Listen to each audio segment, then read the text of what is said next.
So hi students, we are still talking about circular motion. Circular motion. And in this lesson, we are going to concentrate on a very important force. On a very important force we call Centripetal Force. Centripetal Force. Now listen to me carefully. You remember we said that anytime there is a change in velocity, there's a change in velocity, it brings about what we call acceleration. I hope you have not forgotten about this. We talked about this when we're dealing with linear motion on a horizontal plane. And in fact, we made a general statement that anytime a body is in motion and there's a change in the velocity of that motion, acceleration is introduced. Acceleration is introduced. Let's bring that one here. We have a body moving along a curved path. I'm going to use this pen as the body. Now watch it. At the time the body is here, at the time the body is at the point at the point A, the body points in this direction. Look at it. Even though the body will not travel that direction, at this particular point A, it points in that direction. What about if it gets to the point B here? Look at it. The body is here and it is heading this way. And again, as I said, the body will not head that direction. You see what is happening here? The direction is changing along this curved path. And once direction changes, oh come on, velocity will also change. Because velocity is a vector quantity. It has magnitude and direction. And so the moment the direction changes, it affects the whole velocity. And therefore the velocity changes. So you see, as you go along a curved path, or as you perform circular motion, your direction changes, and for that matter, your velocity will change. And what happens? You will have an acceleration. You have an acceleration. So there will be an acceleration. Acceleration. And the moment you have acceleration, then we go to pick a fundamental expression which connects force and acceleration. And this is the fundamental expression. So you see, we are going step by step. Once there's a change in direction, that will bring about acceleration. And once there's acceleration, then we can talk about the force. It means that there's a force acting on the body performing circular motion. And we call that force Centripetal Force. Centripetal Force. And therefore we can simply define centripetal force as the force that keeps a body to move on a curved path. And because the force is a vector quantity, it has direction. And let's look at the direction. I will take a body going along this circle, and centripetal force is keeping it along this circle. Now when the body is here at this point, that centripetal force keeping the body along this circle, look at it, is directing the body right to the center. So centripetal force is always directed toward the center of the curved path or the circular path described. When the body finds itself here, centripetal force will tend to draw it to the center, always toward the center. So now let's define centripetal force properly. And therefore we define centripetal force as the force that keeps a body on a circular path, and it is always directed towards the center of the curved path described. Now this centripetal force we are talking about, God did not create centripetal force and put it in the atmosphere so that anytime you want to take a bend, it is there for you to help you take the bend. Not at all. And I'm repeating it. God did not create centripetal force and put it in the atmosphere to help anyone at all if you want to take a bend. No. What God has done is that if you want to take a bend, if you want to perform circular motion, you have to create your own centripetal force. You should be able to create your own centripetal force. I'm telling you the truth.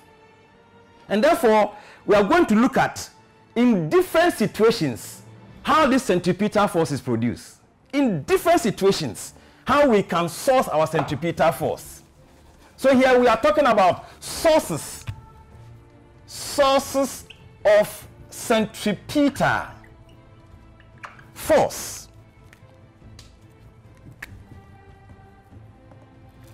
All right. Now I'm walking, and I just want to take a bend. Oh, it means that now centripetal force is acting on me, so I can take a bend. And he asks me, how did I create it? All right. For us as human beings and cars,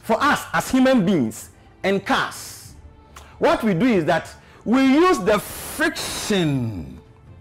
We use the friction between the sole of our feet and the ground. For cars too, the friction between the tire and then the road. That friction is what we use, and we change it into centripetal force. And once we do that, we can now take a bend. The moment we produce the centripetal force, now we can take a bend. But let me make this another important statement, that you should be able to produce enough. If you don't produce enough, you may not be able to stay on the curved path. You may not. We should be able to produce enough. That is why anyone who tries to walk on the slippery ground and try to take a bend, if it is possible. Look, I will tell you this. When you go home, try it. It's just an experiment to prove that human beings, we use friction to produce centripetal force before we can take a bend. When you go home, get to a floor which is a tile floor or a tile floor. Make a soap solution. Pour it on the floor. Look, it's just an experiment. In your own room or in your own house, after you've poured the soap solution on the floor, it becomes very slippery. So it means that the floor can be termed a smooth floor. A smooth floor. And for such a floor, there is no friction. I want you to sit down without clothes. Please, without clothes. Sit down and let your junior sister or junior brother push you towards a table. Push it towards the table and see if you can go around the table. If you can avoid it, you will go straight to hit it. What does it mean? It means that there was no friction, and for that matter, you couldn't produce centripetal force, and for that matter, you couldn't take a bend to avoid that table. I'm telling you the truth. So, human beings, we use friction to produce centripetal force. Sometimes, without you even having knowledge in physics, your human instincts will tell you that when you sit in a car whose tire is worn out and it has fallen, rain has fallen, you will have that fear sitting in that car. Why? Because number one, the tires are worn out and the road is wet, and therefore between the tire and the road, friction is so much reduced. You sit in this car and taking a bend becomes difficult. You will have a fear sitting in that car without you having a knowledge in physics, but human instincts will tell you that. So in short, it is true that for cars and human beings, we use the friction to produce centripetal force. What about an atom? We are talking about a second source of centripetal force. Take the case of an atom, where we have the electron moving around the nucleus. This is the electron moving around the nucleus. You ask yourself this question. It is the electron that is performing the circular motion.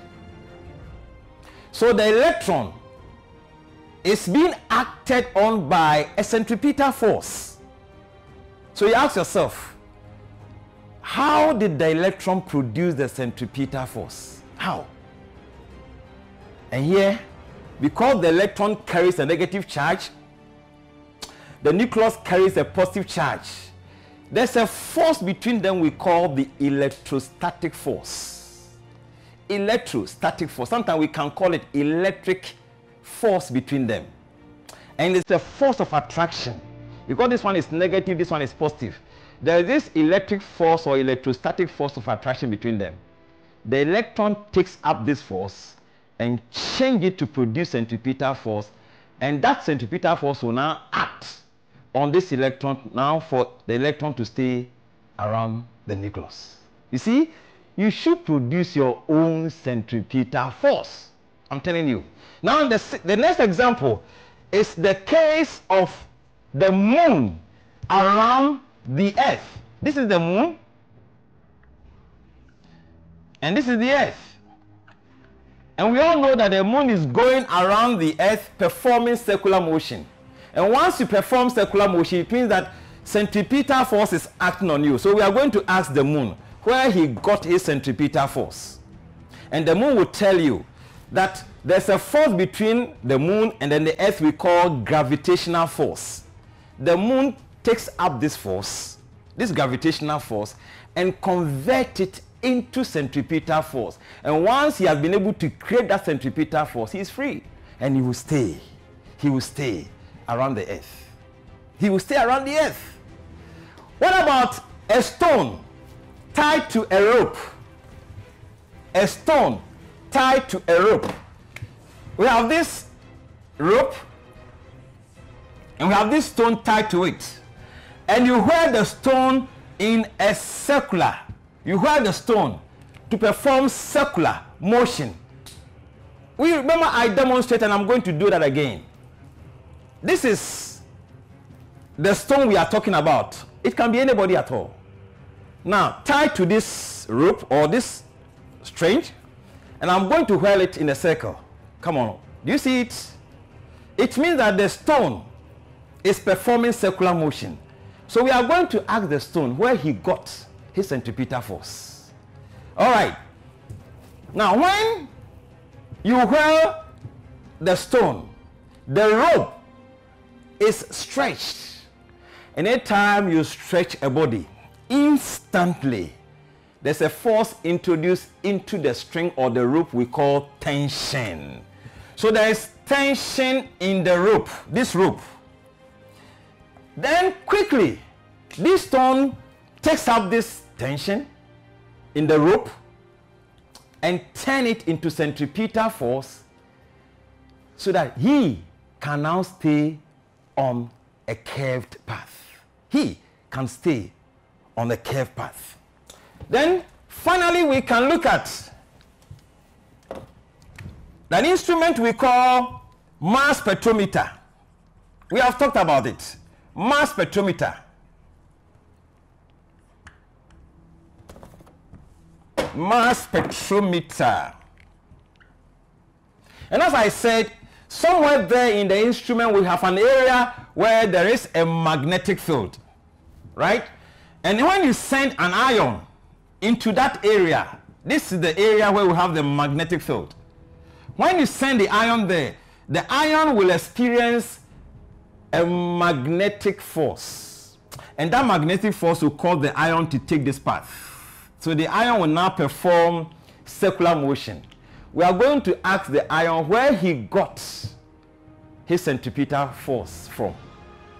And when we ask the ion will tell you that when it enters this area, the ion experienced a force we call a magnetic force. Quickly, he took up this magnetic force and changed it into centripetal force to be able to stay on that curved path.